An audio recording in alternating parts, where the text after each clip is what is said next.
네, 죄송합니다. 예, 갑자기 방송이 좀 이상해졌어요.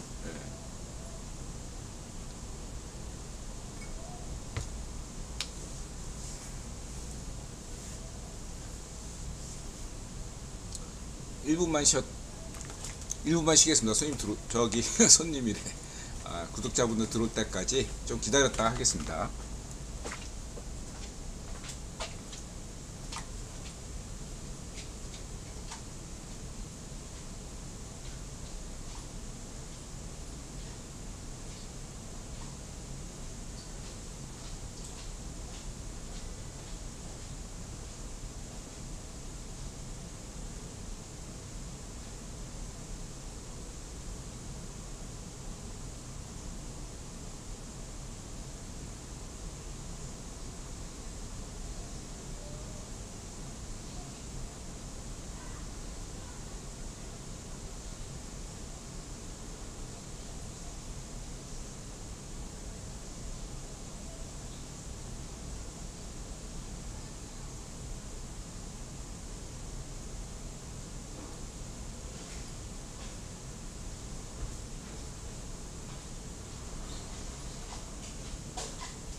네,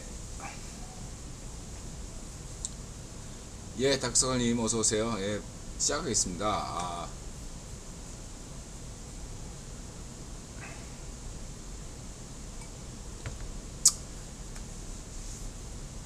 다시 했어요. 기존의 생방송은 종료가 됐고요. 새롭게 시작했습니다. 해서 이제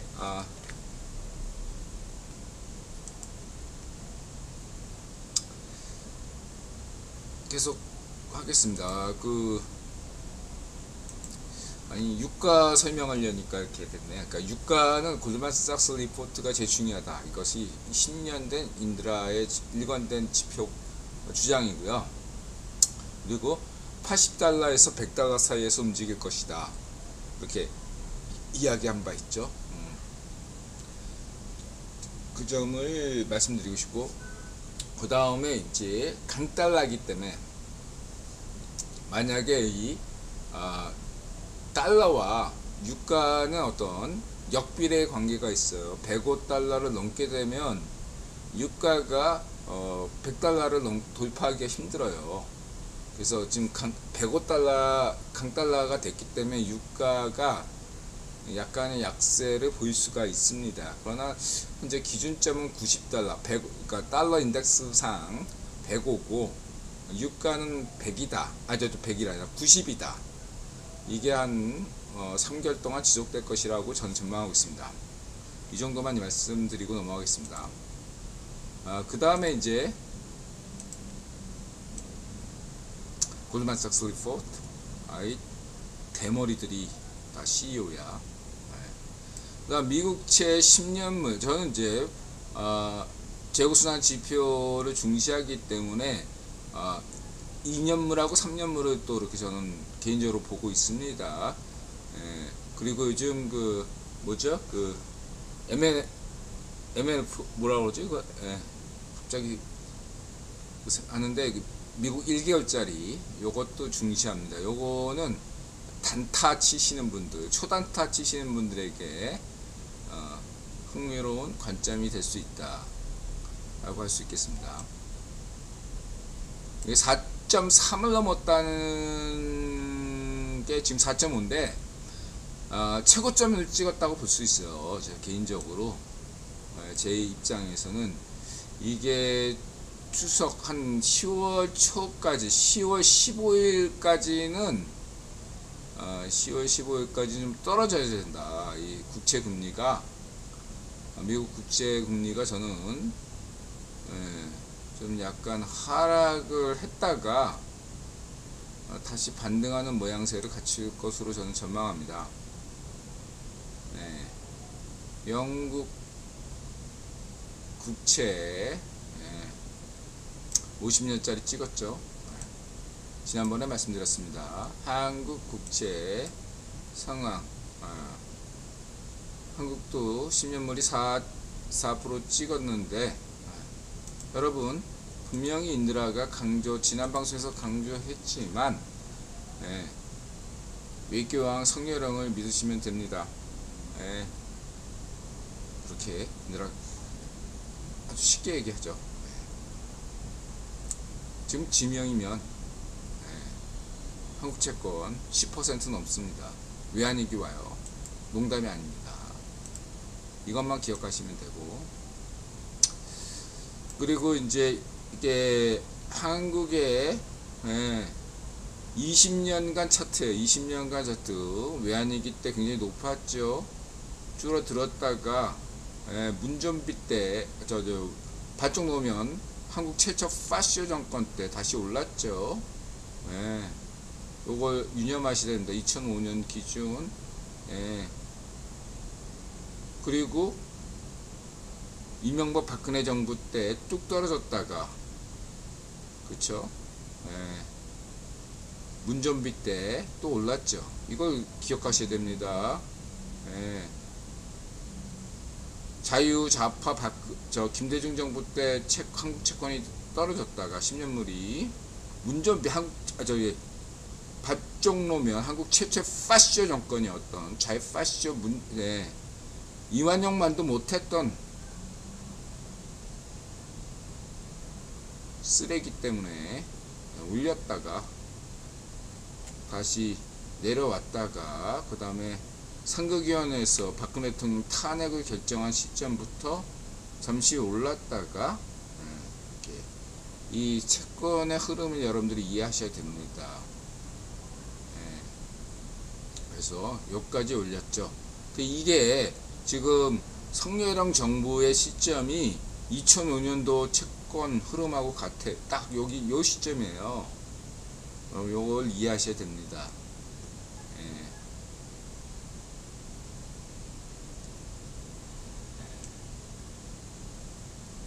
진심으로 여러분들 한국 경제를 걱정하신다면 좌우 파시스트에 대해 농간에 넘어가시면 안 되겠습니다.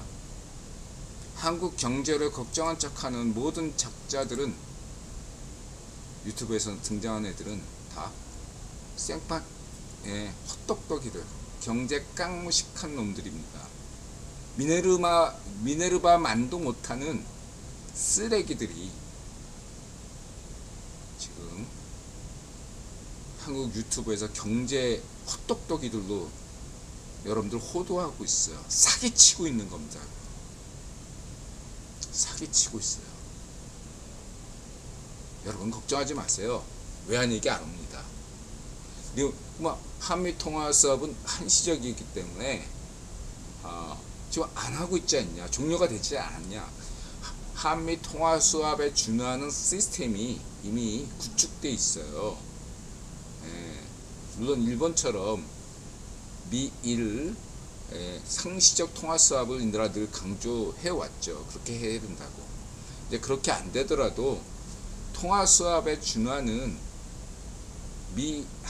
한미 그러한 시스템이 구축돼 있어요. 외환위기 안 옵니다.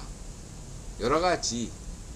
그 다음에 차기 IMF 수장으로 적극 추천하는 신현송 3종 세트 외환 그런 시스템 때문에 외환위기 한국에 올 수도 없고요. 한국 경제 규모로 올 수도 없고, 지정학적인 이유나 여러 가지 국제 정치학 여러 가지 이유로 국위본능 관점에서 한국에 외환위기가 올 이유가 없습니다. 경제 위기가 올 이유가 없어요. 이번에 세계 국제 경제 위기가 온다면 그건 유럽에서 옵니다. 얘들아 확신을 드릴게요. 유럽에서 와요. 지금 그래가지고 유럽 유튜버들 일부가 인드라 말에 반발하고 있어요. 지들도 손해보기 싫으니까. 자, 한국 정치가 지금 한국 정치 문제가 뭐가 있나요? 다른 나라 정치에 비해서 한국 정치 안전합니다. 걱정하지 마세요. 그 한국은요, 선진국이에요. 선진국이라는 의미는 뭐죠? 인드라 관점에서 정경유착이 후진국이야. 한국은 경정유착 시스템이에요. 정치가 아무리 개판을 쳐도 경제가 떠받치는 시스템이 선진국 시스템이에요. 미국이나 영국, 프랑스, 독일이 스웨덴에서 정치인들이 깽판을 치더라도 그 나라 경제가 굴러가는 이유가 뭡니까? 경제가 떠받치고 있기 때문이에요. 경정유착이 선진국 시스템이에요. 그래서 이 점을 여러분이 명심하셔야 돼요. 선진국은 경정유착, 경제가 갑이고 정치가 을이에요. 후진국은 정치가 갑이고 경제가 을인 겁니다. 그래서 대한민국의 뭐 이렇게 예를 들면 이건희 회장께서 90년대 때는 당시엔 선진국이 아니었기 때문에 한국 정치가 오류다 그렇게 말씀하신 거고, 네? 건영이 지금은 그렇지 않아요, 여러분. 한국 정치에 좌우되지 않아요, 한국 경제는. 맨날 한국 사람들이 이 국제 정세에 어둡고 우물한 개구리다 보니까 맨날 그 좌우의 파시즘에 세뇌되다 보니까 정치만 잘 알아. 경제를 잘 몰라요, 진짜로. 예, 국제 경제를 아셔야 돼. 주식이든 채권이든 코인을 하실 때, 보세요. 그리고 인들아 얘기해. 가계부채 위험하다. 맨날 나오는 게 한국 경제 얘기할 때 IMF나 뭐 이런 데 보고서에 가계부채 위험하다. 이 얘기에 대해서 인들아가 10년 전부터 계속 얘기했죠.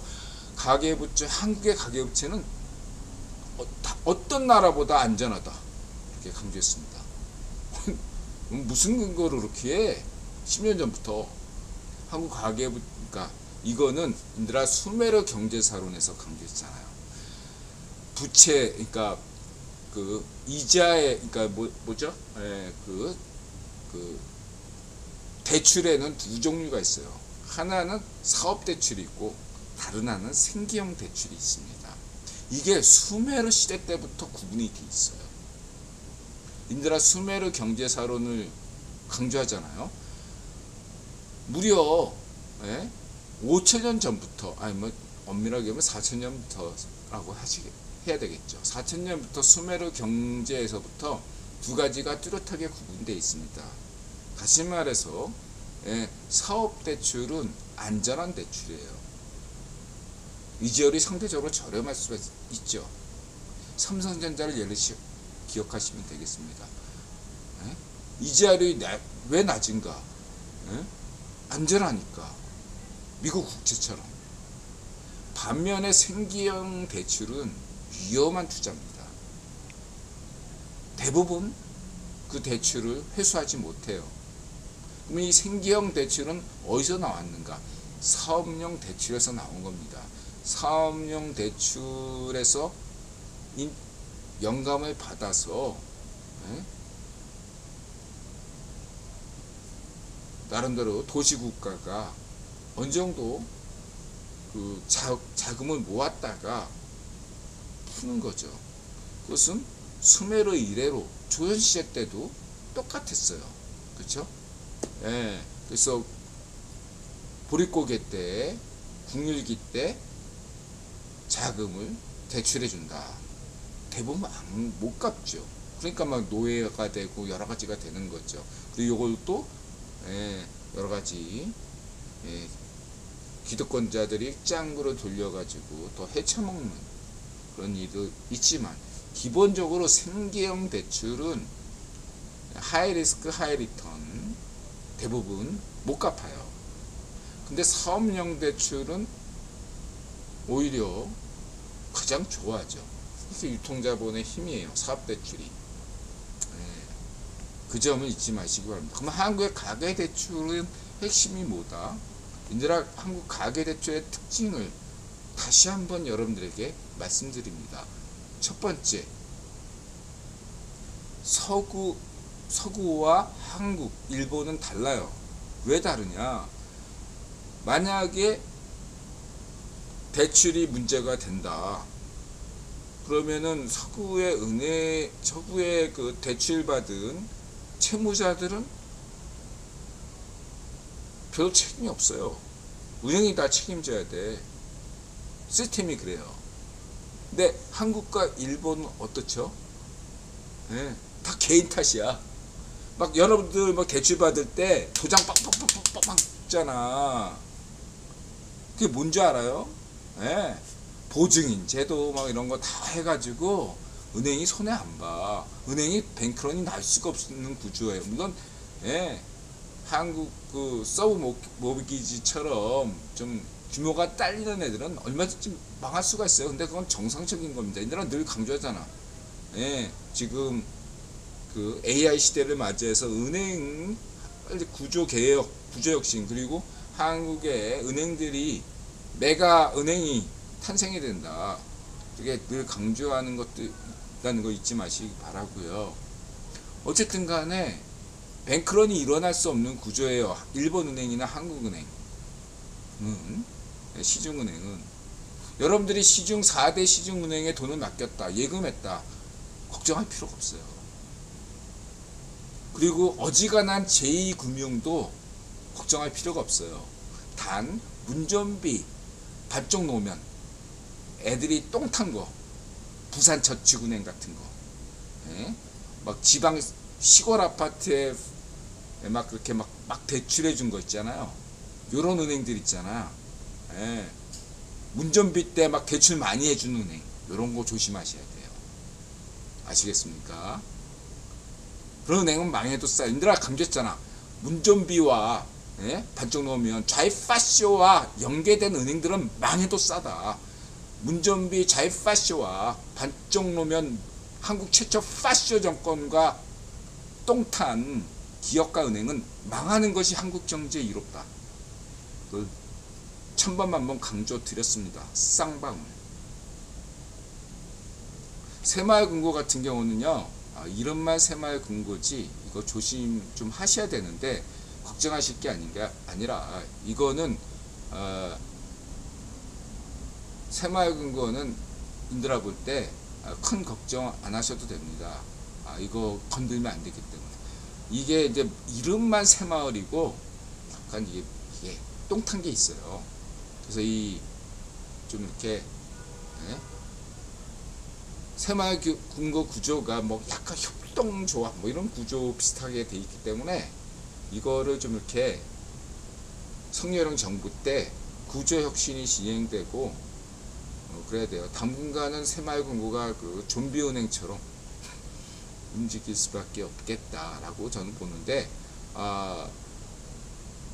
어쨌든 간에 성렬형이 이것을 잘 해낼 거라고 저는 생각하고 있습니다. 걱정하지 마세요. 새마을금고 예금하신 분들, 저도 모르게 지금은 이제 저 새마을금고에 돈 한 푼 없지만 과거에 예금했었거든요. 큰 걱정 안 하셔도 된다고 저는 자신있게 말씀드리겠습니다. 그리고 새마을금고 정도는 한국 경제 규모로 감당이 돼요. 이게 지금 문전비 때 똥 탄 거야, 이게 새마을금고. 그것만 기억하시면 돼요. 다리따님 어서오세요. 아셨죠? 지금 뭐 춘천에서 뭐 이렇게 터지는 거, 순살 아파트, LH 아파트, 그 새마을금고, 이게 다 문전비 때 썩어 빠진 거예요. 이게 성렬형 때 터진 게 아니지. 모든 사건은 문전비 때 지금 똥 탄 거, 나주에 있는 그 뭐 한국전력 대학 뭐 이런 거, 문전비 때 막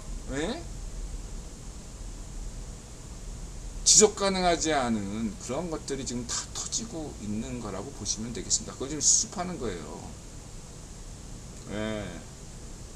여러분 잊지 마시기 바랍니다. 그래놓고 얘네들 세뇌당한 애들은 뭐라고 얘기하죠? 이게 다 성령 탓이다. 아니지, 문전비 탓이야. 경제라는 것은 지금 예를 들어서 금리 인한다. 그럼 금리 인할 건 언제든 일어나. 6개월 뒤, 1년 뒤에 일어나요. 지금 성렬형 정부의 이러한 문제들은, 지금 나타나는 현상들은 다 문전비가 일으킨 거, 똥 싼 거. 인들아, 성렬형 집권 전부터 얘기했잖아. 이거 문전비가 싸지는 똥을 청소하는데 수십 년 걸리는데 성렬형에게 큰 기대는 안 하지만 어느 정도 청소할 거라고 이렇게 인들아 강조했습니다. 인들아 얘기했잖아. 그래서 지난 방송에서도 문전비 골룸박에 먹었던 놈들, 예? 광주 참사 이런 거 일으켰던 놈들 망해야 된다. 그런 재벌이 있다면 망해야 된다. 그것이 한국 경제에 도움이 된다고 내가 강조한 바 있습니다. 예? 운전비하고 밭종노면에게 붙어먹었던 놈들은 다 망해야 돼요, 여러분. 그 망하지 않으면 한국 경제가 살아날 길이 없어요. 내가 늘 강조합니다.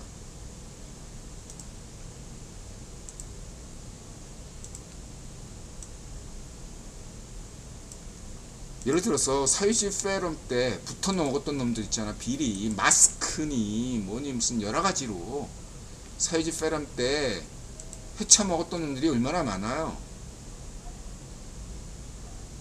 싹 다 조사를 해서 국고 환수해야 된다. 100배 징벌을 때려야 돼. 사회주의 페럼 때 부패 비리 일으켰던 것들 다 까발려서 국고 환수시켜야 됩니다, 여러분. 근데 그런 지금 성렬형한테 힘이 없어요. 기득권들에게 지금 저항에 부딪혔어.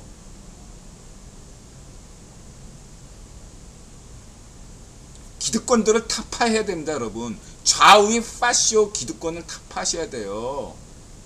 국민들이 깨어나셔야 되는 겁니다.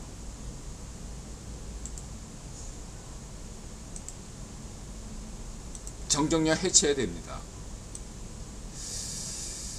자, 이거 재정학이라는 것은 한마디로 이렇게 근대 재정학이라는 건 17세기 영국에서 시작했다고 보통 얘기되는 게 있어요. 그 영국 재정학이 뭡니까? 영지의 영지. 내가 설명드렸잖아. 영지를 어떻게 발전시킬 것인가. 네?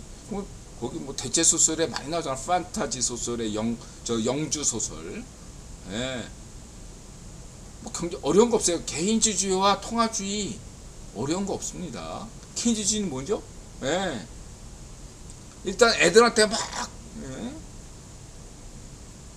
도로, 뭐 산간벽지 같은데 도로 깔고 뭐 집 만들고 막 해. 그게 케인주의야. 유효수요 창출. 케인주의. 그러면 통화주의는 뭐냐? 돈 만들어. 일단 막 지폐를 막 유포시켜. 그럼 두 가지의 공통점은 뭐죠? 둘 다 효과는 있어요. 돈이 도니까 시장이 생기고, 경제가 일시적으로 활성화돼요. 그리고 케인주의도 유효수를 창출하니까 일시적으로 돈이 돌아. 중요한 건 뭐죠? 계속 투입되는 쩐이 필요하다는 거죠. 일시적인 것은 결국은 한계가 있으니까 오히려 폭망하죠. 계속적으로 간단하게 해서 비트코인이나 주식으로 치면 거래량이 계속 들어와야 되는 거예요. 이해하셨죠? 누군가가 작전 세력이 주가를 올릴 수 있어. 코인 값을 올릴 수가 있어요. 그쵸? 일시적으로 올릴 수 있어. 근데 그걸 뒷받침하려면 어떻게 돼요? 계속적으로 돈이 들어와야 되는 거예요. 그쵸? 그걸 받쳐줘야 돼. 이게 뭐 다이아몬드 광산이건 금 광산이건 뭐 워렌 버핏이건 누군가 뒷받쳐줘가지고 계속 돈을 투입해야만이 케인주의 유효수요 맞아? 통화주의 맞아? 이렇게 되는 거예요. 그쵸? 인들아 이렇게 얘기하는 사람이 전 세계에 어딨어. 인드라가 아주 알기 쉽게 얘기하잖아요. 그래서 인드라가 2차 세계대전 때 일본 국유원이 딱 보장해줘. 영국은행이 당대 최고은행이 영란은행 아니야. 영란은행이 영란은행이 아니라 국제결제은행이 보증해준 거죠. 중앙은행이 노스차일드 소유의 국제결제은행 BIS가 보장해줘서 일본 중앙은행이 돈을 마구 찍어내고 기업 그 다음 시중은행이 그걸 받아서 마구마구 대출해주고 일본 기업이 그래서 사업 확장 쫙 했죠. 근데 이게 만약 한국전쟁이 안 터졌다 면 일본 경제가 폭삭 망하죠. 이해가 되셨죠? 그래서 지금 주류는 통화주의와 케인주의가 주류다. 이건 지난 방송에서 강조했고요. 첫 번째는 그렇고, 두 번째는 인드라가 이게 그래서 인드라가 기본 숙제 얘기할 때 이 노동가치설이라는 것은 17세기에 농노들 어때 굶어 죽지 않을 만큼만 측정하잖아. 딱 농노제 기반의 사고방식이라는 거야. 노동가치설이라는 게. 그러니까 거기에 기반해서 그게 거시경제학이 그런 거기서 나왔기 때문에 재정학에서 17세기 영지학, 예? 재정학에서 나왔기 때문에 거시경제학에 영향을 주니까 고정경제학에서도 노동가치설, 예? 그냥 시간 임금 오늘날까지 이렇게 나오는 건데, 아니 오늘날 임금이 1시간 똑같이, 누구는 1시간 똑같이 1시간 일하는데 누구는 생산성이 형편없고 누구는 높잖아요. 예? 변호사나 의사나 회계사 이런 사람이 1시간 일하는 것과 과학자가 1시간 일하는 것과 다르죠. 엄연히 달라요.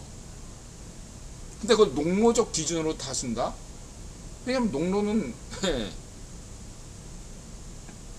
별 차이가 없으니까. 농노제 기반의 노동가치설, 그 농노제 기반의 노동가치설에 기반한 최저임금제, 거기에 기반한 무슨 막스의 노동가치설, 이런 건 다 쓰레기예요. 오늘날 아무런 의미가 없다고 이 나라 강조했잖아요. 오늘날에는 AI 시대를 준비해야 되는 시기이기 때문에 기본 숙제로 가야 된다고. 쥐명의식 기본 숙제는 나라가 망하고 인류가 망하는 시스템이고, 인드라식 기본 숙제야말로 AI 시대를 대비한다고 인드라 강조했습니다. 10세기 농노제 기반의 최저임금제, 막스의 노동가치설을 폐기해야 돼요. 여러분. 이미 쓰레기예요. 이 점을 인드라가 강조했습니다.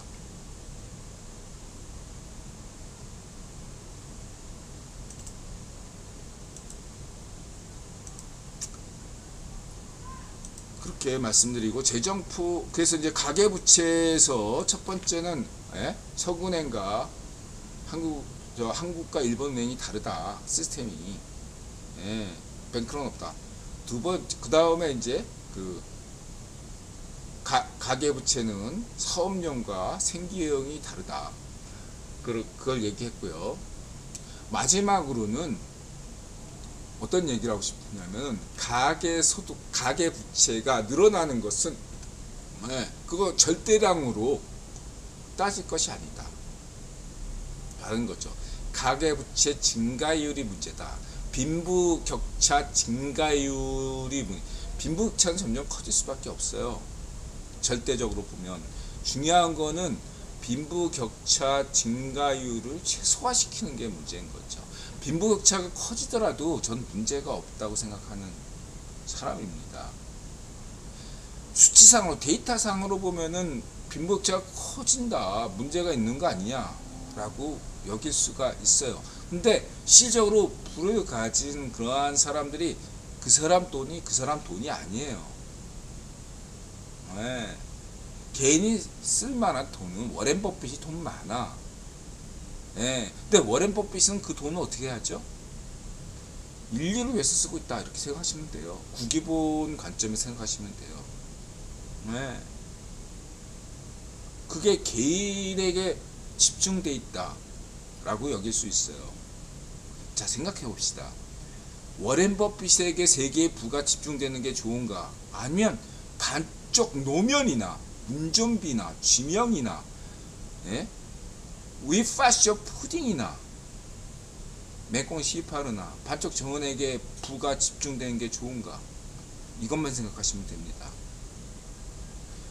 겉보기의 국유화, 민영화, 이런 거칠의 껍데기를 벗어 던지고 개인으로 보세요. 워렌 버핏에게 부가 집중되는 게 좋습니까? 인류를 위해서. 아니면은 반쪽 정원에게 부가 집중되는 게 좋습니까? 이것만 기억하시면 되겠습니다. 인드라 말 무슨 말인지, 이렇게 얘기한 사람은 전 세계에 인드라밖에 없을 거라고 생각합니다. 민영화 국위보는 화로는 껍데기라고 자신 있게 말씀드릴 수 있겠습니다. 해서 무능한 애들이 메꽁의 시파르 같은 좌이 파쇼나 푸딩과 같은 우리 파쇼가 세계의 불을 장악하면 어떻게 되죠? 베네수엘라가 될 수밖에 없다는 얘기죠. 이 점을 잊지 마시기 바랍니다. 아르헨티나를 걱정한다고요? 좌이 파쇼 지금 현 아르헨티나 정권은 좌이 파쇼 정권이에요. 근데 차기 정권은 또 우이 파쇼 정권이야. 그러니까 아르헨티나가 계속 디폴트가 나죠. 한국이 어떻게 아르헨티나하고 비교할 수 있어? 니네들 이런 얘기 아르헨티나 운운하는 놈들이야말로 경제 깡무식한 놈들이에요. 아르헨티나 청년들이 일자리가 없어서 외국으로 메시가 왜 아르헨티나에서 축구 뭐 비유가 좀 극단적이긴 하죠. 아르헨티나 청년들은 다 해외에서 일하고 싶어해요. 아르헨티나 미래가 없기 때문에 경제에. 아르헨티나 경제가 왜 맨날 디폴트 나는지 아십니까? 보조금 때문에. 보조금. 자, 운전비 때 보조금 얼마나 많았나요? 그게 지속 가능한 보조금이어야지, 생산적 복지여야만이 그거 의미 있는데, 아르헨티나는 그 보조금이 완전히 개판 일보 직경이에요. 실제로 아르헨티나 서민에게 가는 게 아니라 아르헨티나 쓰레기 같은, 운전비 같은, 발족 노면 같은 쓰레기 정치인에게 집중된 것이 아르헨티나 보조금입니다. 좌이파쇼 그런 애들, 그런 애들에게 돈이 집중돼요. 아르헨티나 근로자분들에게 정작 가지 않아요. 인드라는 민주노총을 대중조직, 한국노총을 대중조직으로 인정하잖아요. 여러분들 이 방송 시청하신 한국노총 근로자분들, 민노총 근로자분들 인드라 기억하세요. 과거에 인드라가 막 한국노총이나 민주노총 영향력이 있었습니다. 지금 현 지도부가 좌이파쇼잖아. 인드라는 한국노총, 민노총 대중조직을 인정합니다. 진심으로 이 썩어빠진 지도부가 아니라 이 기득권에 쩔어있는 출세만 원하는 이런 좌이파쇼 노조 지도부에게가 아니라 대다수 선량한 자유좌우파 근로자분들에게 이성적이고 합리적이고 과학적인 근로자분들에게 인드라가 묻습니다. 여러분들의 진정한 권익을 위해서 현 좌이파쇼 노조 지도부가 투쟁하고 있습니까? 아니면 그 거꾸로 가고 있습니까? 그걸 진심으로 인드라는 묻고자 합니다. 반론 주세요.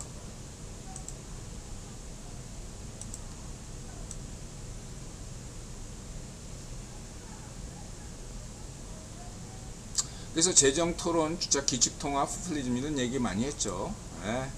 그래서 미국과 일본은 계속 지금 재정 확장 정책을 펼치는데 한국은 왜 펼치지 못하냐? 기축통화국이 아니니까. 준기축통화국이 아니니까. 그래서 인드라가 늘 강조하는 게 국민한테 한국도 기축통화국처럼 해달라. 맨날 10년 전부터 떠들잖아. 한국은 기축통화국이 아니야. 재정 확장할 수가 없어요. 기축통화국도 아닌데 재정 확장하면 어떻게 돼? 나라가 망하지. 기축통화국은 재정 확장하면 사죠. 미국과 한국을 곧바로 비교하는 애들 자체가 경제 개념이 없는 거야. 기초적 개념이 없는 거야. 한국 기축통화국이 아니야. 일본은 준기축통화국이라고. 심지어 찐꽁마저도 준기축통화국이야. 그런 거 없이 하여튼 간에 유튜브 보면은 좌우파쇼 애들 헛똑똑이들이 많아요. 이렇게 얘기하고 1부 정리하겠습니다.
자, 2부 시작하겠습니다.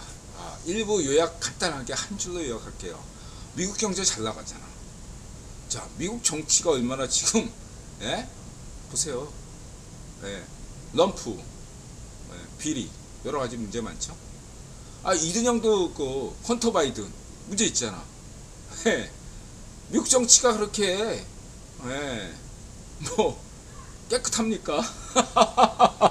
잘 나가잖아. 그게 경쟁유착이야. 선진국은.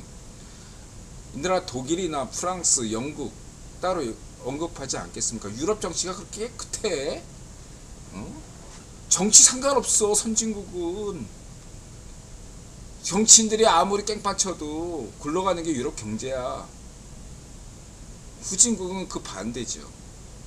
잊지 마시기 바랍니다. 이미 한국은 경쟁유착 선진국이에요. 막말로 얘기해서, 예, 지명이가 똥 타도 좌회파시오가 지랄 떨어도 크게 문제가 없어요. 회복 능력이 있기 때문에. 물론 너무 운전비가 좀 지나치게 똥 탄 게 있는데 그걸 이제 회복해야죠. 자, 이렇게 말씀드리고 가겠습니다. 다누리 아폴로 11호 흔적 찾았다. GTP 과학기술 기본 소득제. 다누리가 보낸 추석 인사. 다누리 고유에 받은 안개마. 이제 무슨 뭐 평면 우주 지구론 뭐 이렇게 떠든 사람은 음모론이 있죠. 네? 달에 가지 않았다. 조작이다. 이런 걸 찾았네요. 그러면 다누리까지 조작인 겁니까? 네. 이게 중요하죠, 여러분. 네. 인드라가 얘기했죠. 국기본이 이런 것들을 원한다. 인도, 중공, 한국은 뿐만 아니라 나중에 이란이 에서 혁명이 발생해서 팔레비 같은 자유우파가 재집권한다면 이란에서도 경제 발전하고요. 우주선 쏘아 올려야 됩니다. 이란 시민들 희망을 잃지 마시기 바랍니다. 이 방송을 시청하시는 이란 시민분이 혹시 있다면 여러분 희망을 놓지 말고요. 현 파시오 정권에 대항해서 이란의 미래를 위해서 힘차게 투쟁하시길 바랍니다.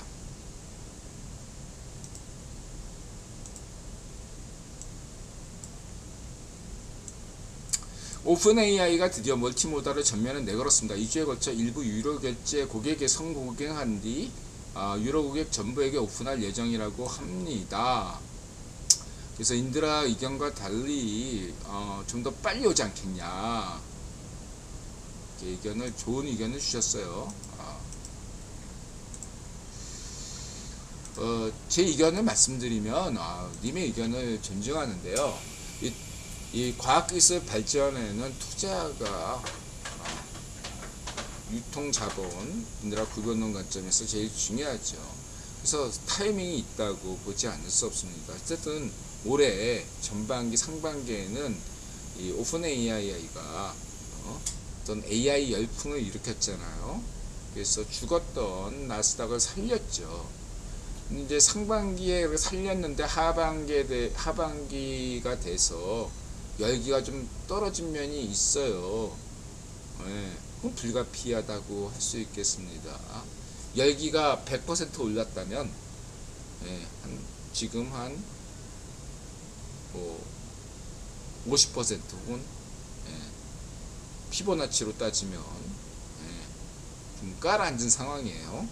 78%든 뭐 61%든 40%든 그렇기 때문에 다시 살리고자 하는 시도라고 볼 수 있는데 제가 일단 긍정적이죠. 그러나 이것이 세계 경제의 어떤 큰 흐름을 끌고 가기에는 역부족인 면이 있다고 할 수 있겠습니다. 어쨌든 하반기에는 조정이 필요해요.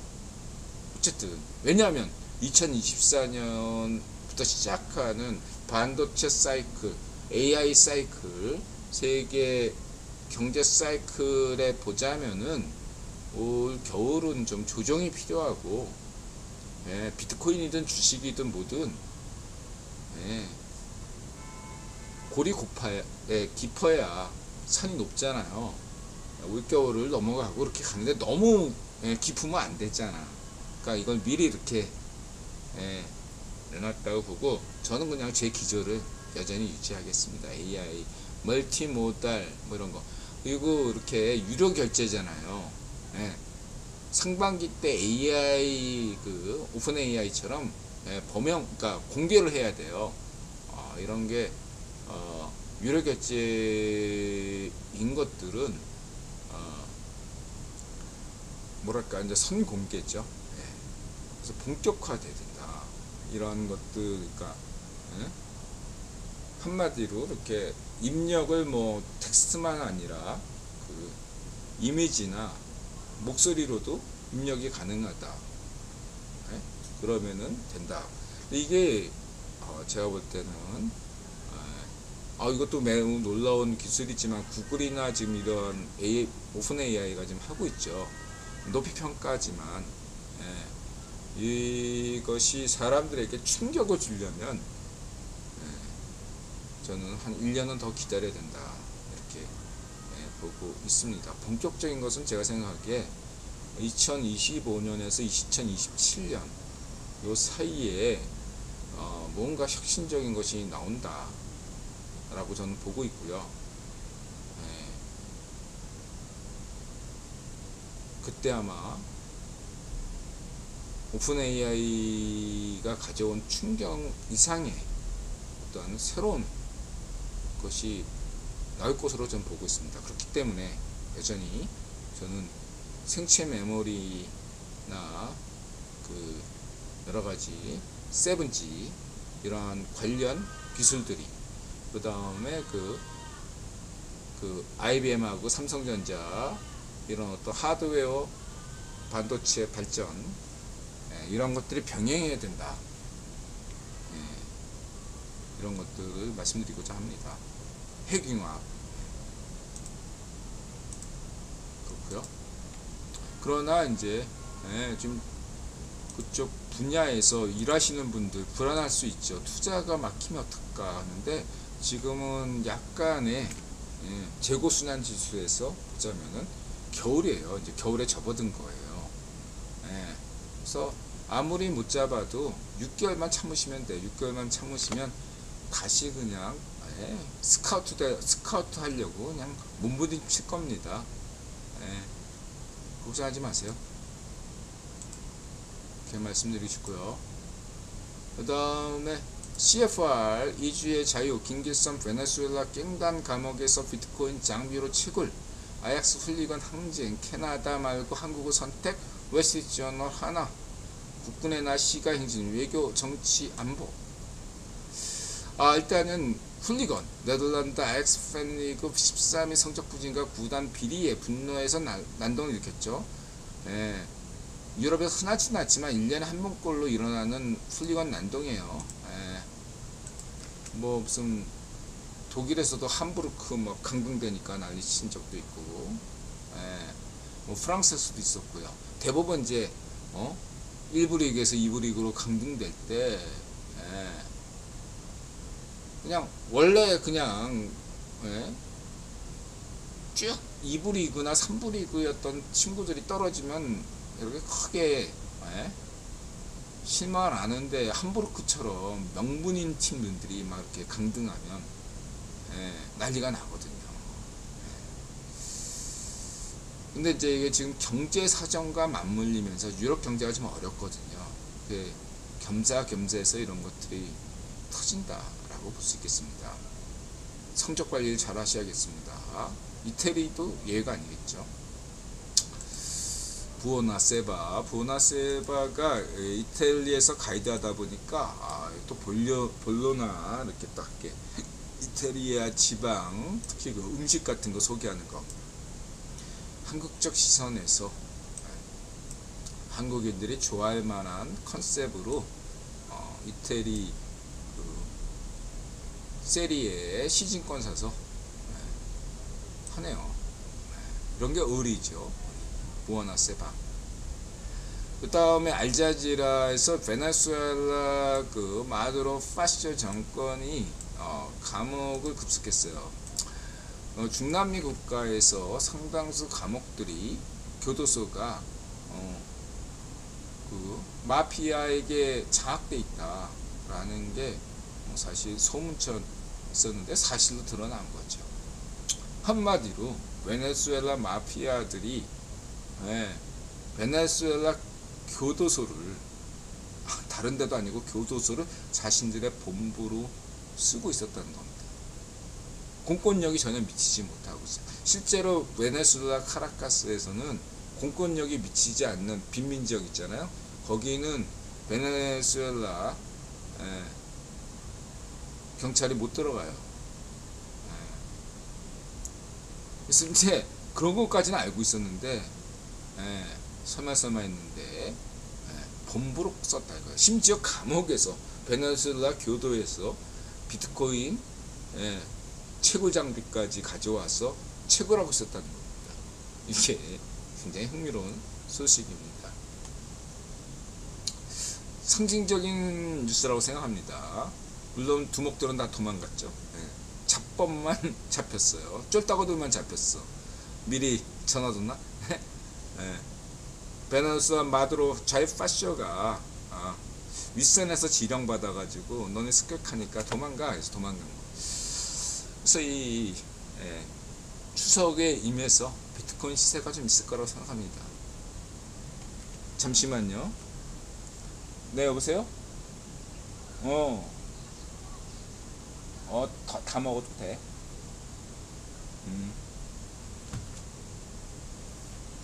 자, 그렇게 말씀드리시고요. 그 다음에 이제 루안다 하면 또 유명하죠.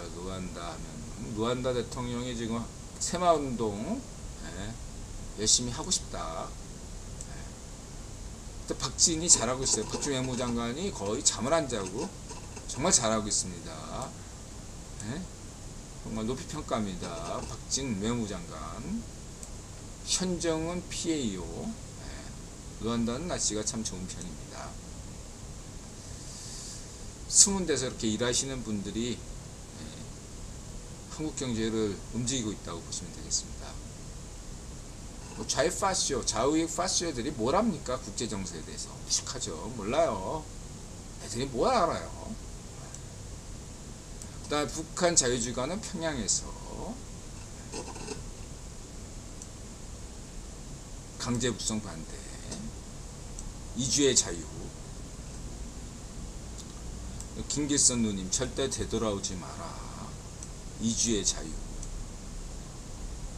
인드라는 이등영 이주민 정책을 지지합니다. 이등영은 무조건 지지한다고 생각하지 마시길 바랍니다. 인드라 원칙이 있죠. 첫 번째는 인드라 1억 명, 서울론 10억 명, 한반도론 원칙에 근거해서 지지하고요. 두 번째는 인류는 이주민 후손입니다. 차이란 먼저 이주했거나 나중에 이주했을 뿐입니다. 세 번째, 우크라이나나 북한이나 시리아, 아프리카, 중남미 분들은 한국전쟁 당시 북한 괴뢰군이나 찐군군 포로에 대하듯 이주의 자유를 보장해야 됩니다. 그것이 자유파 정신이고 맹꽁 시파루나 푸딩 반축정과 같은 자유 파시스트들과 확연하게 다른 보편 상식입니다. 이것을 원칙으로 해서 구체적으로 그렇다고 무작정 다 받아들일 수는 없잖아요. 그렇죠. 원칙을 가질 때 유연성을 가지고 이것을 이러한 어떠한 포용 정책을 지속 가능하게 하기 위해서는 어떠한 어떤 구체적인 실무 능력이 필요한가? 이런 관점으로 접근하는 것과 무조건 맞고 실무적으로 극히 일부만 받아들이는 이런 정책과는 철학이 다른 거죠. 이 점을 분명히 말씀드리고자 합니다. 구변이 에드버는 고맙습니다. 다리따님 구독 고맙습니다.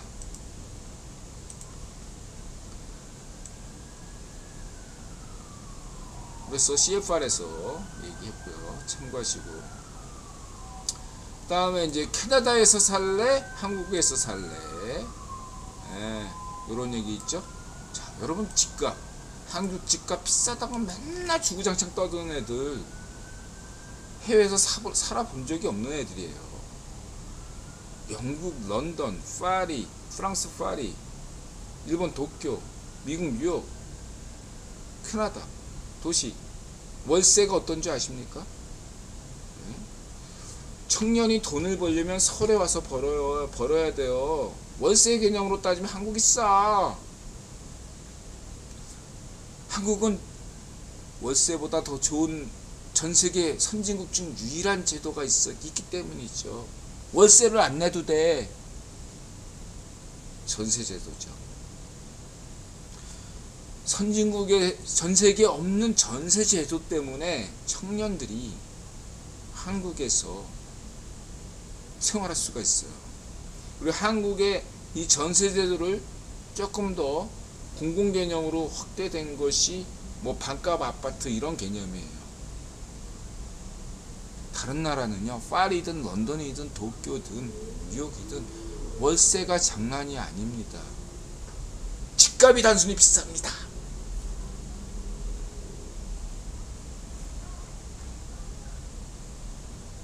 인들아, 여기 한국에서 헛똑똑이들이 떠드는 것과 완전히 다른 얘기잖아. 한국의 집값 물론 비쌉니다. 월세나 전세 개념으로 접근하시면 서울의 집값 쌉니다.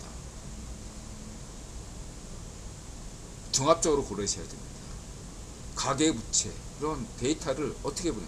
인들아 아까 강조했죠. 빈부격차 증가율처럼. 워렌 버핏이냐 맥공 시파르나 프린이냐 이런 것처럼. 집값도 전세 월세 이걸 따져야 돼요. 집값이 문제가 아니에요. 집값은 어차피 개념이 여러분들 잘 생각하셔야 됩니다. 한국이 살기 좋아요. 여러분 대중교통 저렴하죠. 음식값 아직도 싸요. 선진국보다. 뭐 일본보다 좀, 일본은 대신 한국보다 싼데 양이 되게 작아. 일본에서 2인분 시켜야 돼. 한국에서 먹으려면. 그럼 한국 음식값이 여전히 저렴해요. 선진국에 비해서. 영국과 미국 가보세요. 어지간한 게 다 2만원 넘어. 한국에서 만원으로 먹을 게 영국이나 미국에서는 2만원짜리예요.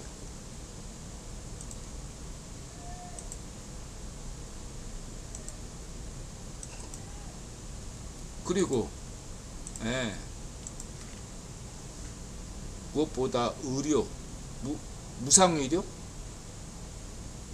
그러다 사람 죽는데 여러분들의 지인이 의사를 못 만나. 그럼 의료가 공짜면 뭐해? 의사를 못 만나 수술 못해서 죽는데 여러분의 급성맹장물을 그 정도는 너무 극단적이에요. 무상의료에 대해서 너무 연연하지 마세요. 영국이나 캐나다가 왜 의료가 저렇게 저질화 됐는지 잘 생각해요. 맨날 뭐 얘기만 하면 미국 의료와 한국 의료 따지는데 영국이나 캐나다 같은 공짜 의료하고 비교하세요. 영국 의료와 한국 의료 비교하십시오. 미국하고 비교할 거 없어요. 이건 다 아는 얘기니까.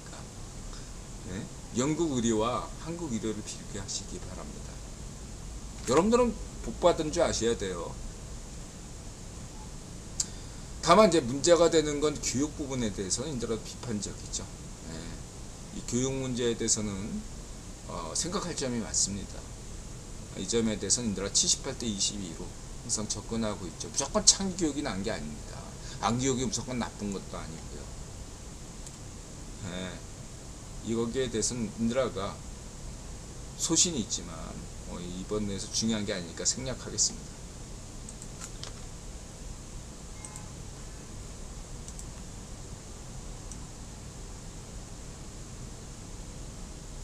뭐 예원이 평양에도 양주파는 게 있다. 0.1% 특권 중에 평양의 1%면 북한의 0.1% 특권층들은 양주반다. 가라오케 틀고 양주반다. 이렇게 이해하시면 되겠습니다.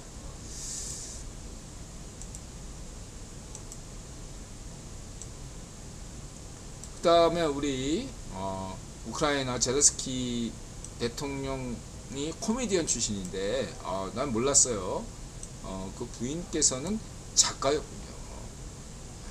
작가다 보니까 AI로 인한 헐리우드 그 작가분들이 백몇십 일간 파업했는데 잠정 타결했죠. 헐리우드 대본을 AI가 쓰지 않는다, 그런 약속을 받은 것 같습니다. 정확히 계약 내용은, 타결 합의 내용은 알려지지 않고 있습니다. 그래서 이게 나름대로 저 헐리우드 노조에서, 작가 노조에서 이 파업하기 시작하면서부터 AI 열기가 식었거든요. 이번이 잠정 타결했기 때문에 AI에 대한 비판적인 어떤 그러한 것이 단기 바닥일 수 있다. 이게 아마 10월 달 정도까지는 뭔가 좀 영향을 주다가 11월 달부터 다시 꼬꾸라진다, 이런 큰 그림을 그릴 수 있겠습니다. 저는 계속 강조했지만 이번 올 하반기에 저점에서 비트코인 사야 됩니다. 다른 알트코인 볼 거 없어요. 그냥 비트코인 사시면 돼요. 다른 알트코인이 10배 100배 오르는 하도 여러분께 아니에요. 비트코인만 사세요. 주식은 이제 배당금 놀이를, 우리 현기차가 6만원으로 떨어지면, 작년에 인드라가 6만원에 샀잖아. 본전치겠지만 지금 한 기아 자동차가 8만원이죠. 한 20%만 떨어뜨려줘요. 자, 이렇게 말씀드리겠습니다.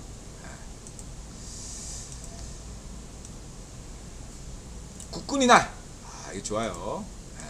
국군의 날. 그래서 이게 사전에 국유본과 협의된 겁니다. 그렇기 때문에 주한미군이 10년 만에 같이 했어요. 이거 국군의 날 때 행진 중에 미군이 참여한 거, 주한미군이 참여한 건 처음인 걸로 알고 있어요. 그리고 또 군악대가 나오는 건 당연하지만, 또 그 이웃분 말씀을 따르면 직접 그 저 여단이 이번에 확대 개편한, 단순한 아침안개님 견해에 따르면 저 부대가 확대 개편한 부대예요. 더 저희가 정해요. 기존에 있는 부대보다 훨씬 정해요. 주한미군 중에 핵심 부대가 이번 행진에 참여했다 라고 저는 보고 있습니다. 그리고 이제 외신이 이 국군의 행진에 대해서 굉장히 비중 있게 다뤘습니다. 전 세계 외신 대부분이 다뤘습니다. 이거 굉장히, 여러분들은 이거 아무 국내에서 이걸 별로 평가하지 않죠. 이건 국제 정치에서 매우 중요한 이벤트예요.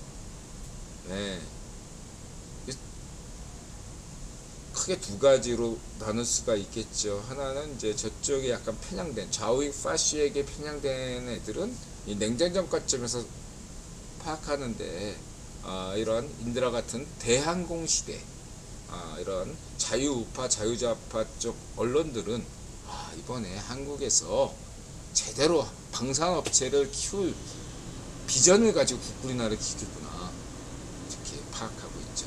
그 대표적인 저널이 바로 월스트리트저널.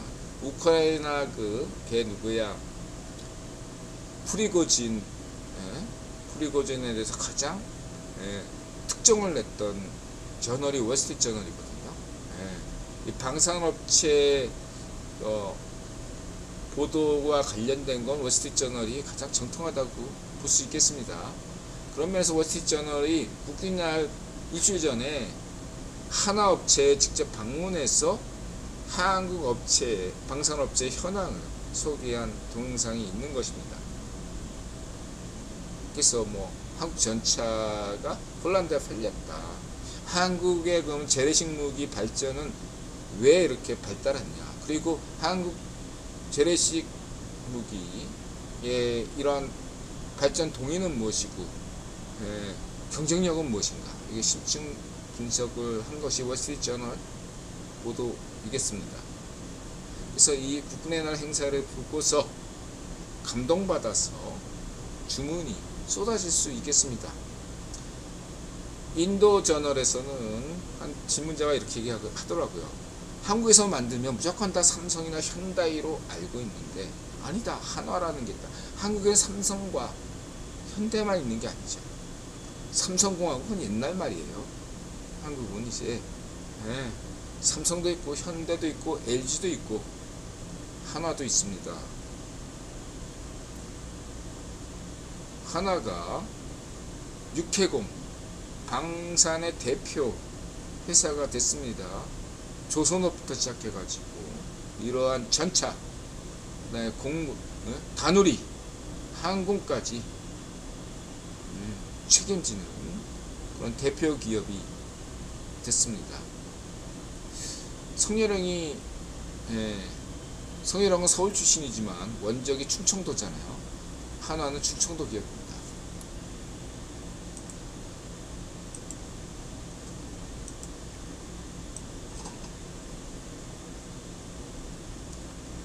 참고하시고요. 방산 수출이 177% 증가했죠. 근데 세계 현재 방산 현황은 미국과 러시아가 절대적인데 3위권이 프랑스예요. 뭐 독일도 있고 영국도 있는데 그래서 프랑스 언론이 민감한 거죠.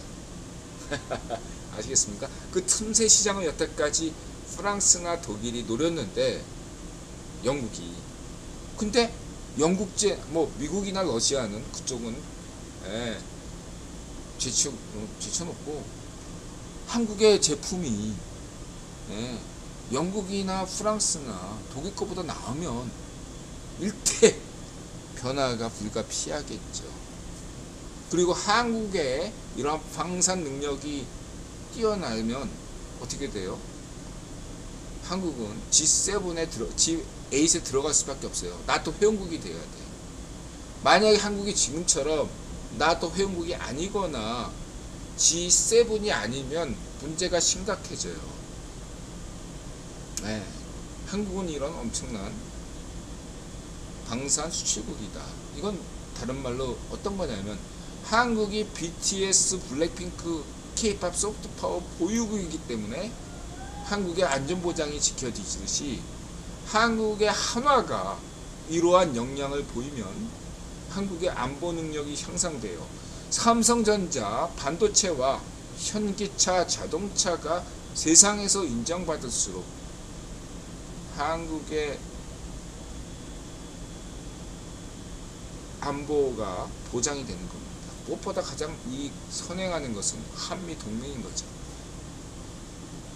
좌익 파쇼, 좌우익 파쇼가 떠드는 것들은 잊으셔도 됩니다. 운전비나 반쪽 넣으면 이런 좌익 파쇼, 수고통, 이완용만도 못한 부패무능 주사파 같은 애들이 얘기하는 대로 갈수록 대한민국은 망하는 겁니다.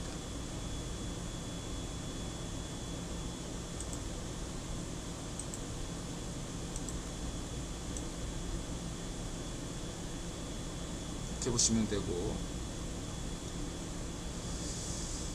그래서 각국의 반응, 일본부터 인도, 그 다음에 쭝꽁, 그 다음에 싱가포르, 미국, 그 다음에 영국, 프랑스 다 이렇게 했고요. 이 스트라이커 여단이 이번에 재편한 아치만개님 인드라가 인정하는 한국 최고의 안보 유튜버죠. 한반도 유튜버 참고하시기 바라고.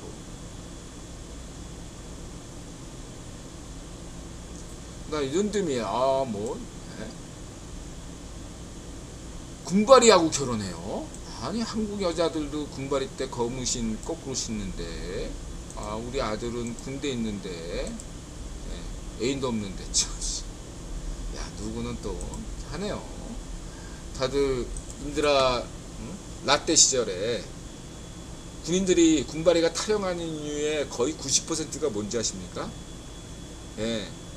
애인이 고무신 거꾸로 차가지고 그게 90%입니다. 오히려 한 80%가 그렇고 무슨 고참이 굿하고 이렇게 가서 탈영하는 거는 20%밖에 안 돼요. 80% 이상은 애인이 고무신 거꾸로 차가지고 탈영해요.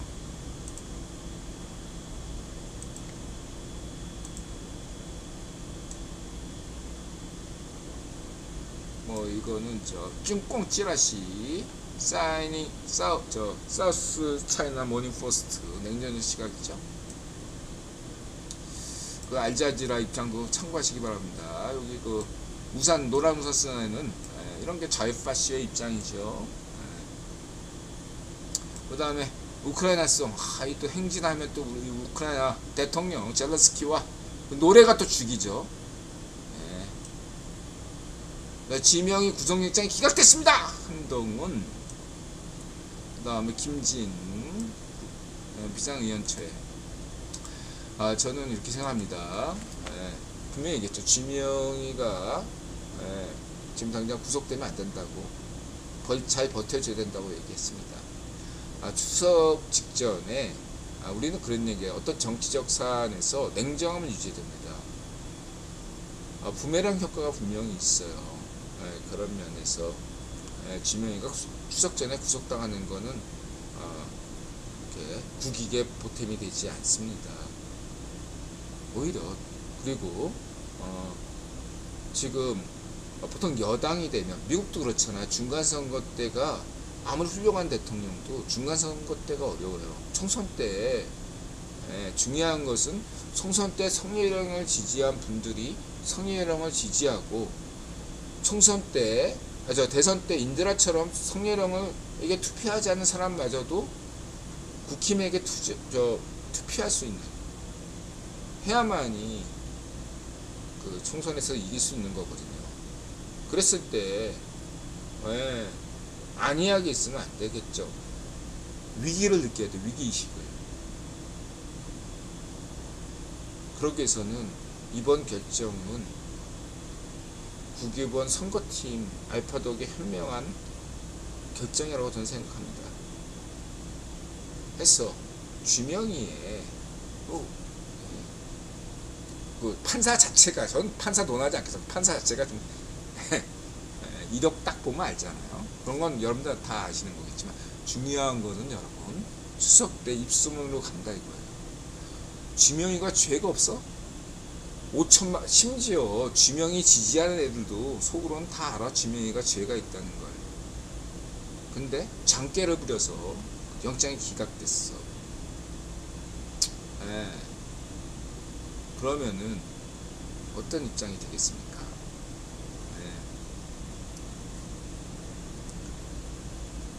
반쪽무의당 영역에 있던 자유좌파들이 반발할 것입니다.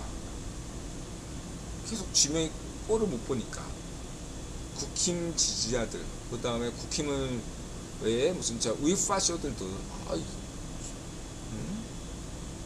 나라가 위기다 이렇게 생각할 수밖에 없습니다. 그래서 한국인들이 단결을 해야겠죠. 하나 이걸로는 저는 조금 부족하다고 생각합니다. 더 강력한 게 안심하지 않고 나와야 된다고 생각해요. 강서구청장 선거가 차기 총선의 시금석이거든요. 풍향계입니다. 지금 여론조사로 한 7% 뒤쳐져 있다고 나오고 있습니다. 리얼미터 참고만 해야 되지만 그것도 중요한 겁니다. 7% 오차 범위 바깥이에요. 3.5%가 오차 범위인데 7%라는 것은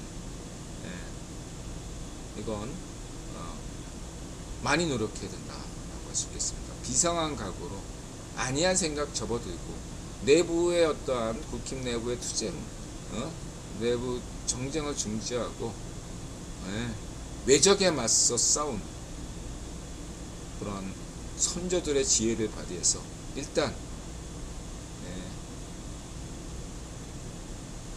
외적을 격퇴한, 매국노들을 격퇴한 다음에 다시 내부 투쟁을 할 필요가 있겠습니다. 전 내부 투쟁에 대해서는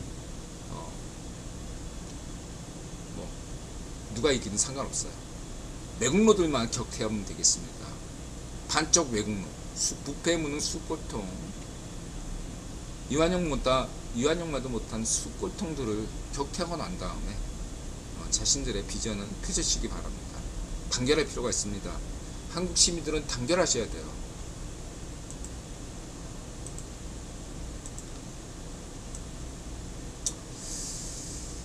이렇게 말씀드리시고요. 일단 어떻게 결론 날지 모르겠습니다. 저는 다만 국기원만 믿어서는 안됩니다. 하늘은 스스로 돕는 자를 돕는다. 자유자주정신을 늘 강조했습니다. 국기원 선거팀 알파동만 믿으시면 안되고 여러분들이 노력한 만큼 됩니다. 위에서 뭐 복숭아가 떨어지길, 사과가 떨어지길 기대하는 그런 사고방식으로는 결코 승리를 쟁취할 수 없다는 점 강조드리겠습니다.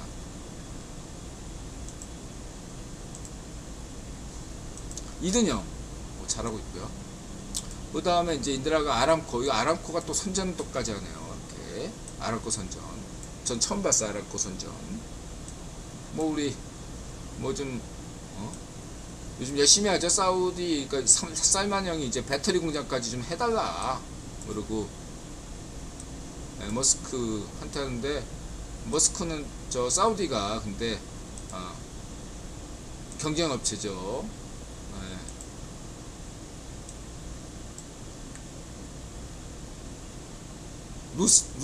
루시딘인가 그 사우디 저 경쟁업체가 그 업체 그 전기차 업체 망했잖아 사실상. 근데 이 여러분은 아셔야 돼. 살만 형이 예를 들어서 일론 머스크가 자유우파라면, 일론 머스크는 자유우파거든요. 말하자면 저 경쟁업체는 자유좌파거든요. 살만 형이 이렇게 자유좌파 업체에 60% 국부 투자했다고. 이게 재밌는 거죠. 살만 형이 국원 간첩이에요. 브라질 자유우파 살만 형이 국원 간첩이듯이 브라질의 자유좌파 룰라 형이 국원 간첩이라니까. 다 구원이 명이 있어.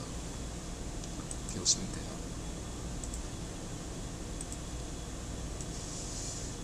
그 다음에 대한민국 국립합창단 미 시카고 공연. 뭐 진짜 간첩은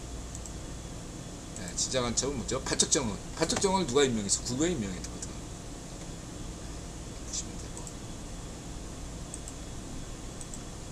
각자 역할이 있는 거지. 영원한 동맹, 한미 동맹 70전이기 때문에 주한미군이 참가한 거고요.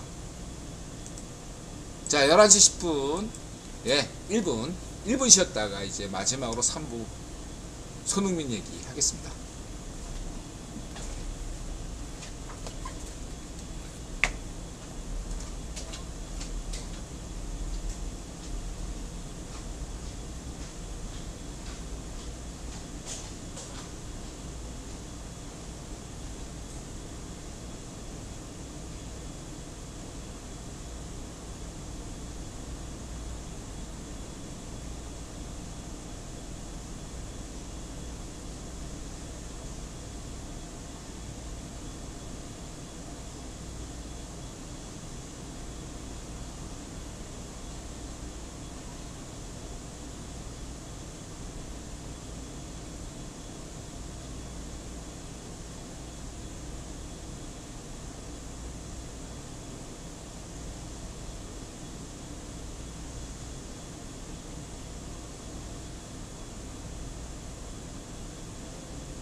네, 3부 시작하겠습니다. 네. 이제 축구 얘기하니까 쫙 빠지시네. 자, 축구. 네.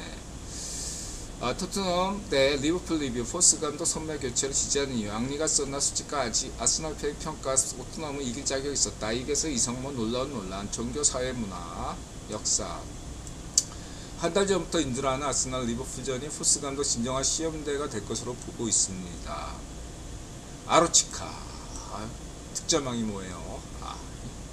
또 이렇게 해서 그 일본 여성에 대한 또 신비감을 주장했고요.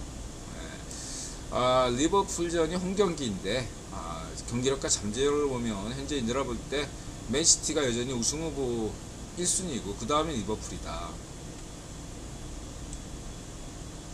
아스널보다는 왜 리버풀인가? 아스널은 근래 경기들을 보면 지난 작년보다 훨씬 전력이 약화된 것으로 저는 보이고요. 그리고 챔스까지 하다 보니까 그렇게 보이고, 반면에 리버풀은 작년이 하나 리빌딩 시기였고 나름대로 리빌딩에 성공했다. 이렇게 봅니다.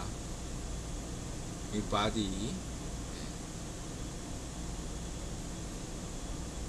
그래서 여전히 지난번에도 그랬듯이 토트넘 홈경기라도 잘해야 무승부 또 다행이다.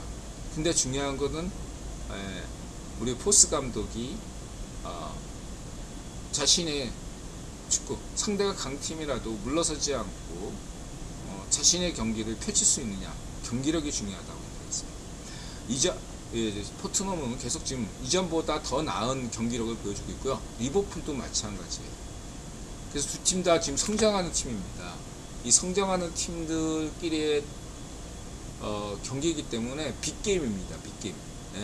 맨시티와 리버풀이 경기하듯이 빅게임이고, 영국 축구를 좋아하는 모든 분들은 그날의 하이라이트가 맨시티 경기나 아스날 경기가 아니라 토트넘 대 리버풀 경기라는 것을 다들 알 겁니다.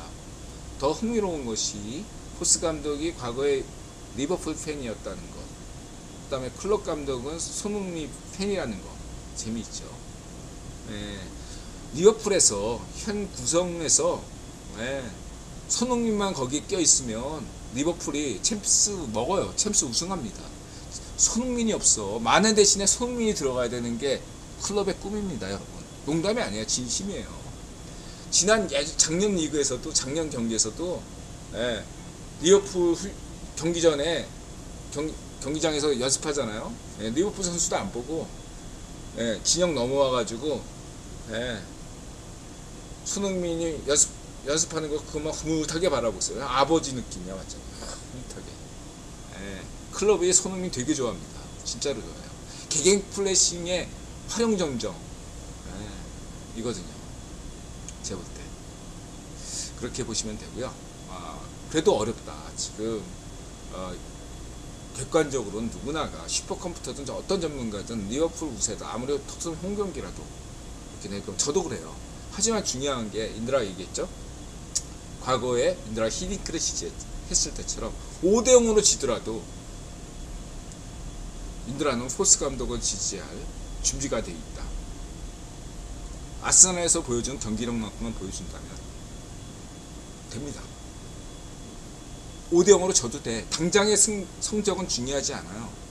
포스 감독이라면 인드라가 장담할게요. 이 방송을 시청하신 토트넘 팬들에게 인드라 장담하겠습니다.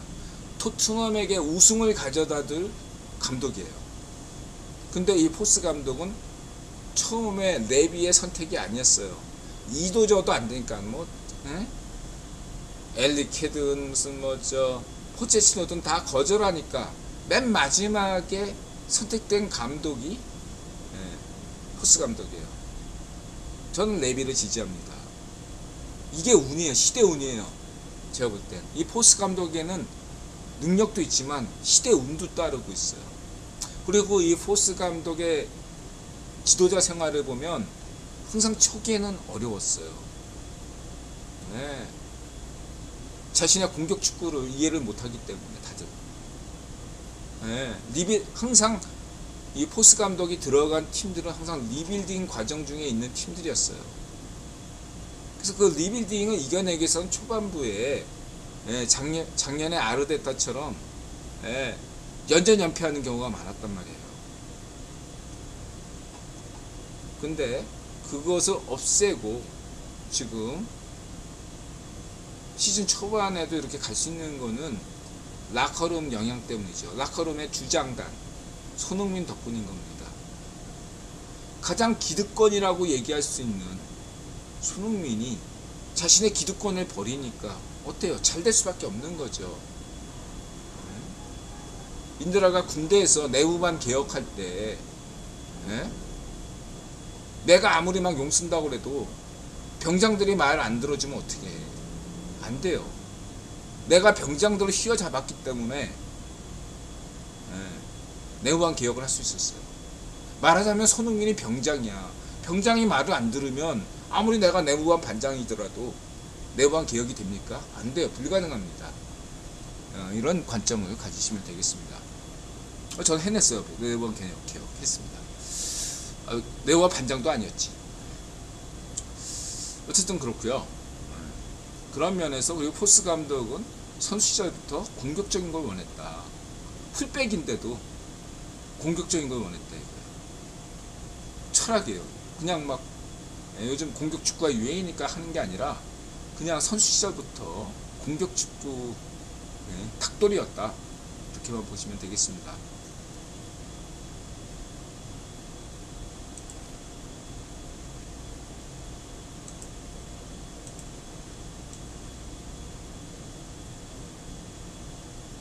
그리고 몰랐는데 이 포스 감독의 영향 준 게 손흥민이 푸스카스상을 받았었잖아요. 그 푸스카스 감독 밑에서 우승했네요. 포스 감독의 가장 영향을 준 사람이 푸스카스라고 합니다. 푸스카스 선수가 아니라 푸스카스가 감독일 때 그 밑에서 선수로 뛰었대요. 이러니까 포스 감독의 선수 생활이나 이력을 잘하니까 선수들이 또 뭉칠 수 있는 거예요. 처음부터 그냥 계속 엘리트였던 선수나 감독들이라면 이런 애환을 모르잖아. 근데 포스 감독은 선수 시절이나 감독이거나 항상 을의 입장이었단 말이에요. 갑이 아니라 을의 입장. 그러니까 소외되고, 아니 선수 중에서도 주전이 있고 비주전이 있고 2군 3군 뭐죠 유수도 있고 그렇잖아요. 그러한 선수들을 다 이해하고 포용할 수 있으려면 그 밑바닥 생활을 해줘야 되거든요. 그 밑바닥 생활을 경험한 감독이 포스 감독이기 때문에 선수들에게 통한다라는 거죠. 그리고 포스 감독은 이런 의문을 늘 가졌다고 합니다. 왜 선수 시절에 이게 지금 아르테타가 잘 나가는 이유가, 그러니까 저 과르디올라나 아르테타 그 다음에 이 포스 감독의 공통점이 뭐냐면 선수 시절에 항상 감독이 왜 이런 결정을 내렸지 하고 의문을 가지고 있고 궁금하면 못 참고 감독에 물어봤다고 합니다. 끊임없이 질문했대요. 이런 증언을 아르테타에 대한 증언을 누가 했냐면 이천수가 했어요. 이천수는 그 질문을 할 생각이 없으니까 지금 감독을 안 하는 거고, 아르테타는 선수 시절에 그런 질문을 했기 때문에 감독을 하는 거예요. 지금 호장군이 토트넘 떠나지 못하는 이유가 자기가 롤모델로 삼을 만한 감독이 지금 포스 감독이에요. 호장군은 감독하고 싶은 선수예요. 호장군이 최소한 내년 한 시즌이라도 토트넘에 남을 거라고 저는 생각합니다. 돈이 문제가 아니라 호장군 입장에서는 감독하고 싶은 사람이거든. 선수거든요. 돈 더 준다고 해도 이런 포스 감독 만나는 건 행운이거든요. 제가 볼 때. 제가 호장군이면 포스 감독 밑에서 최소한 1년은 버틸 겁니다. 그런 얘기를 드리고 싶습니다.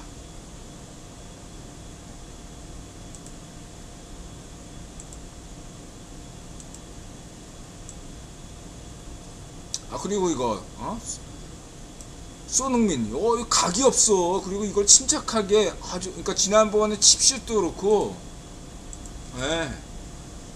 제수스 막 그냥 날렸잖아. 이게 제수스가, 그리고 손흥민하고 경기 중에 이렇게 얘기하는 게 손흥민이 골 한 골 넣은 다음에 한 거거든. 어떻게 저렇게 차? 막 하면서 그 제수스가 손흥민한테 그런 얘기 막 했는데 인더라 상상력을 발휘하면 야 너 거기서 그렇게 차냐? 막 거기서 인상 팍 쓰면서 제수스가 왜 기죽게 그런 식으로 차? 비교되잖아 마. 좀 적당히 해. 제수스가 그랬을 것 같아요. 어쨌든 두 골 다 저거 아무나 못 넣는 겁니다. 저 삑사리가 얼마든지 날 수 있는 거예요. 아이게스가 강조하는 게 기대 수치가 있어. 이렇게 슛을 때렸을 때 기대값이 있는 거예요. 그 기대값보다 더 낮은 확률이 없는 데서 골을 넣을 수 있는 세계 최고 선수가 중에 하나가 손흥민이에요. 그래서 피니셔. 마무리 능력에서는 따라올 자가 없어요. 지금 손흥민. 그리고 그거 이제 아이게스님이 잘 얘기했고 패스도 깔끔하고 간결해요. 계속 공 잡는 건 김민재가 수비수가 공 더 많이 잡아요. 여러분 하이라이트 보세요. 김민재가 공 얼마나 많이 잡아. 그 다음에 미드필더가 공 많이 잡고 공격수는 공 많이 잡을 필요가 없어요. 위치 선정 오프 더 볼이 중요해요. 막 돌아다니다가 공 한번 잡으면 그때 기회가 왔을 때 해주는 게 공격수인 겁니다. 너무 놀라워요. 수치를 데이터를 보세요. 그렇게 말씀드리고 싶고요. 패싱 능력도 굉장히 엄청나게 좋아졌다. 이거 그리고 컵백은 아스날의 아스날 외대가루드 하는 전형적인 방식인데 존슨이 정말 잘 쐈어요. 존슨은 탓할 필요 없습니다. 그거는 아스날 골키퍼가 정말 잘 막았어요. 생방송 본 사람은 다 알 겁니다. 진짜 잘 막았어요. 선방했어요. 아니 그리고 둘 다 골대를 맞추고 들어갔어요. 골대 조금만 바깥이더라도 손흥민 골이 다 나가는 골인데 골대를 맞고 다 들어온 골이에요. 각이 없었다는 거예요. 딱 거기만 있었던 거예요. 어떻게 골대를 맞고 두 골 다 들어갈 수 있어요. 둘 다 골대 맞고 들어갔어요.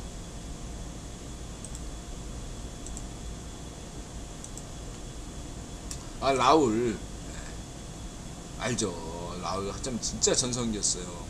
저 때 라울 때문에 전통이 생긴 거죠. 레알은 축구만 잘해서가 아니라 잘생겨야 된다. 그 덕에 누구야 그 남미 골키퍼 레알 잘 막던 골키퍼가 안 생겼잖아. 능력은 출중한데 안 생겨가지고 생제로맨 가고 뭐 그랬죠. 지금 어디로 딴 데로 간 것 같은데 그 친구는 능력은 되는데 안 생겼거든. 레알 라울 때문에 잘생긴 사람만 레알 선수가 될 수 있다. 그건 선례를 만들었죠. 자, 이렇게 말씀드리시고 아무래도 그 전에도 잘생겼긴 했어요.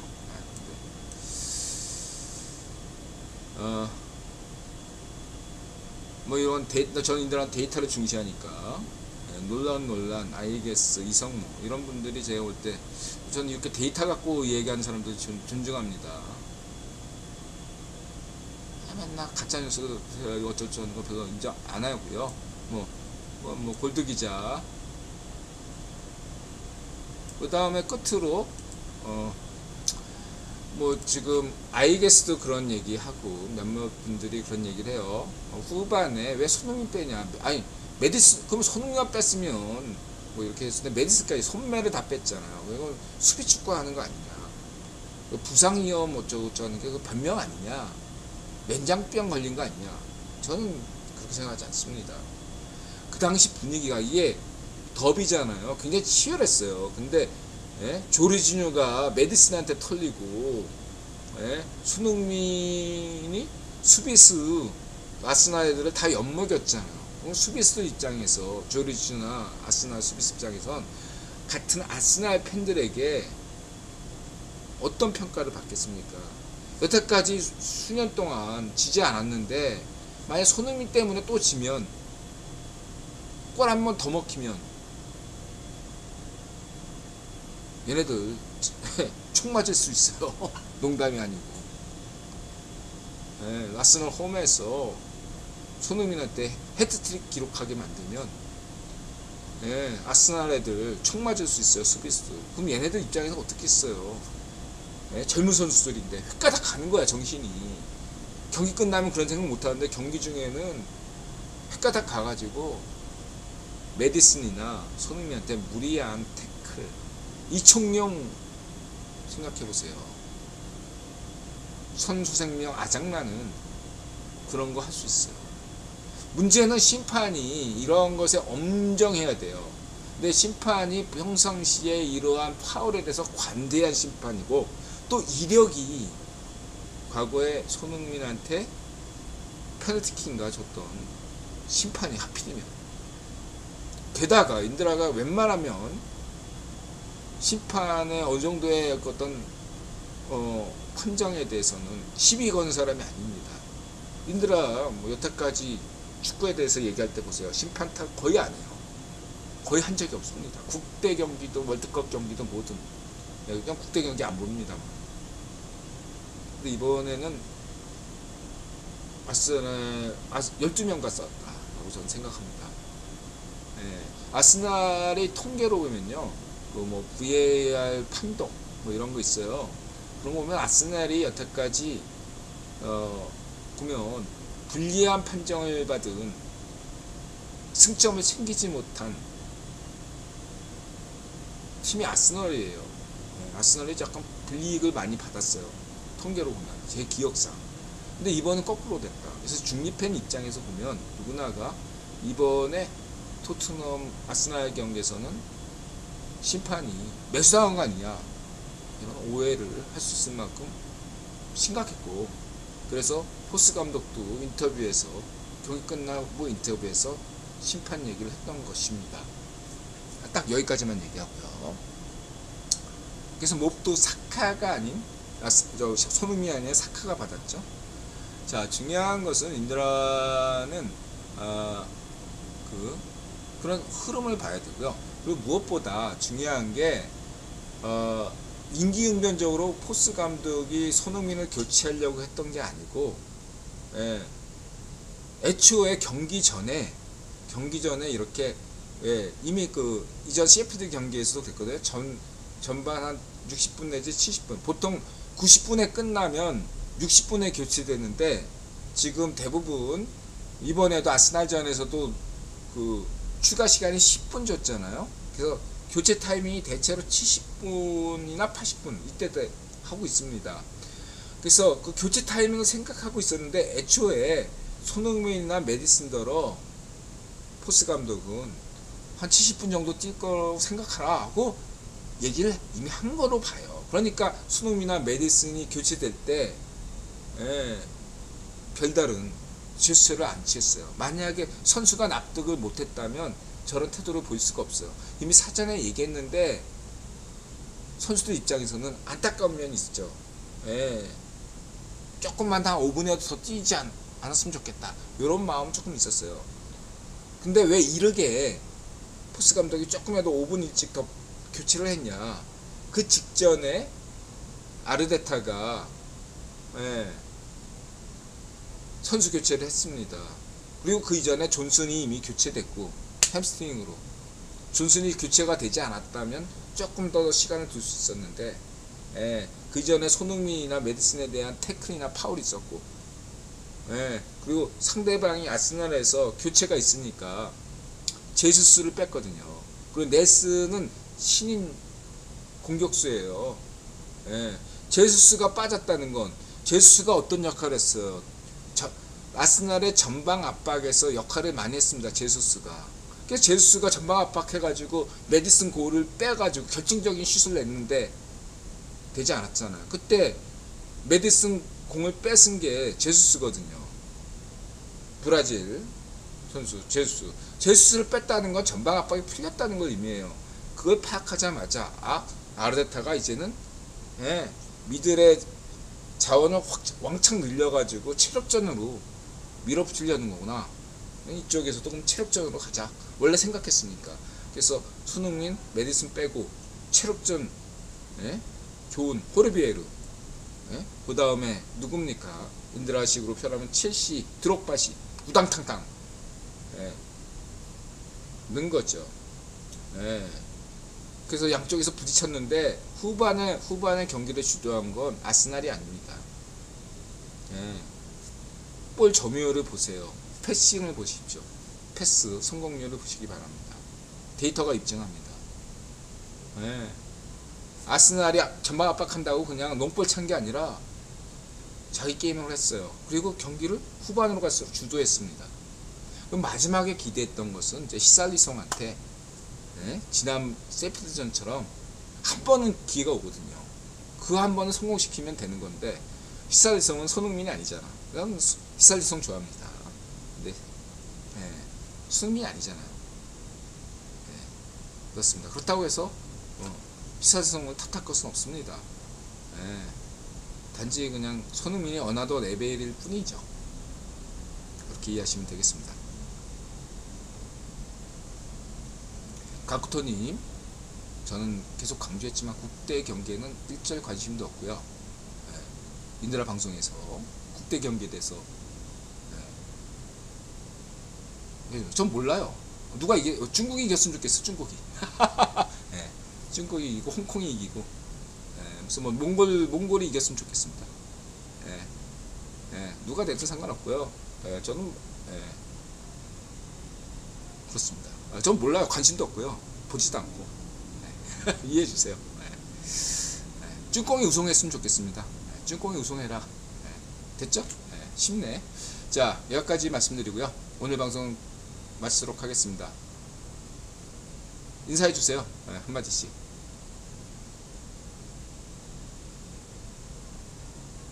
아니야, 히살 뭐 이렇게 헤딩으로 하는 건 히살 페리시지만 또 지난번 경기처럼 이 포스 감독은 헤딩하는 걸 좋아하지 않습니다. 항상 허리 밑으로 공을 움직여라. 패싱 게임을 중요하기 때문에 그래서 필수 아이템이 이렇게 셉세비, 클루셉스키예요. 클루셉스키가 저번에 이렇게 하듯이, 예, 그걸 중시할 겁니다. 캠파이어님 고맙습니다. 명절 잘 보내시기 바랍니다. 여러분, 추석 한가위입니다. 이번에 제목처럼 추석 한가위 축하 성명 미 국무부에서 나올까요? 나올 거라고 저는 생각합니다. 나와줘야 되고요. 네. 고맙습니다, 여러분. 우리 브리컨 미국 국무부 장관, 그 다음에 이든영 추석 잘 보내시고요. 성렬형, 그 다음에 철수형, 그 다음에 세훈이형, 원일형, 또 누구지?